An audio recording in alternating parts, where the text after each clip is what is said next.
બનાસકાંઠા જિલ્લાના થરા ખાતે આવેલ વિનય વિદ્યા મંદિર ખાતે બાળકોમાં વિજ્ઞાન પ્રત્યે રુચિ વધે અને કલા પ્રત્યે જાગૃતિ આવે તે માટે જીસીઈઆરટી ગાંધીનગર પ્રેરિત જિલ્લા શિક્ષણ અને તાલીમ ભવન આયોજિત ડોક્ટર સત્યેન્દ્રનાથ બોઝ શાળા વિકાસ સંકુલ વિજ્ઞાન અને ગણિત પ્રદર્શન અને કલા ઉત્સવ કાર્યક્રમનું આયોજન કરવામાં આવ્યું હતું, જેમાં 40થી વધુ શાળાના બાળકો હાજર રહીને પોતાની વિજ્ઞાન અને ગણિત અંગેની કૃતિઓ રજૂ કરી હતી। બનાસકાંઠા જિલ્લાના થરા ખાતે સરકાર દ્વારા બાળકોને વિજ્ઞાન અને કલા પ્રત્યે રુચિ વધે તે માટે પ્રોત્સાહિત કરવા માટે જિલ્લા શિક્ષણ અધિકારી કચેરીના અધિકારીઓની ઉપસ્થિતિમાં ગણિત વિજ્ઞાન અને કલા પ્રદર્શન યોજાયું હતું। તેમાં રજૂ કરેલ બાળકોની કૃતિઓને અન્ય જિલ્લાઓમાંથી આવેલા કેળવણીકારોએ મૂલ્યાંકન કરી શ્રેષ્ઠ કૃતિઓની પસંદગી કરી હતી। લાયસન્સ અધિકારી કોંગ્રેસ આજના જીસીઆરટી અંતર્ગત પ્રેરિત જિલ્લા શિક્ષણ તાલીમ ભવન દ્વારા આયોજિત શ્રી સત્યેન્દ્રનાથ શાળા વિકાસ સંકુલમાં તાલુકા કક્ષાનો વિજ્ઞાન પ્રવાહ માટેનો ગણિત વિજ્ઞાન પ્રદર્શન અને કલા ઉત્સવનું આયોજન કરવામાં આવ્યું છે।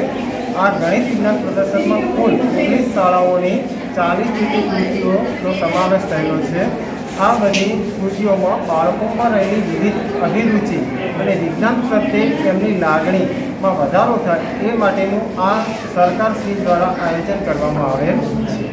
શ્રી વિનય વિદ્યા મંદિર થરામાં અભ્યાસ કરું છું। મારું નામ તરત માહી વિજયભાઈ છે। આજે હું રાંધણ ગેસમાં જાણ કરતા યંત્ર વિશે આપને જણાવીશ। આપણે આપણા ઘરમાં રાંધણ ગેસનો ઉપયોગ કરતા હોઈએ છીએ અને વાહનોમાં પણ ઉપયોગ કરતા હોઈએ છીએ। તેનો લીકેજ થતાં આપણને બહુ મોટી હાનિ થાય છે। આ માટે અમે એક યંત્ર તૈયાર કર્યું છે। આ યંત્રમાં એક સેન્સર અને બેટરી ગોઠવેલી છે, જેનાથી જ્યારે પણ આપણા ઘરમાં રાંધણ ગેસનું લીકેજ થાય તો તે સેન્સર સુધી પહોંચી શકે છે અને જેના લીધે તે સેન્સર મોટો અવાજ કરે છે અને આપણને જાણ થઈ શકે છે। આપણને જાણ થતાં આપણે તેને અટકાવી શકીએ છીએ અને મોટી હાનિથી બચી શકીએ છીએ।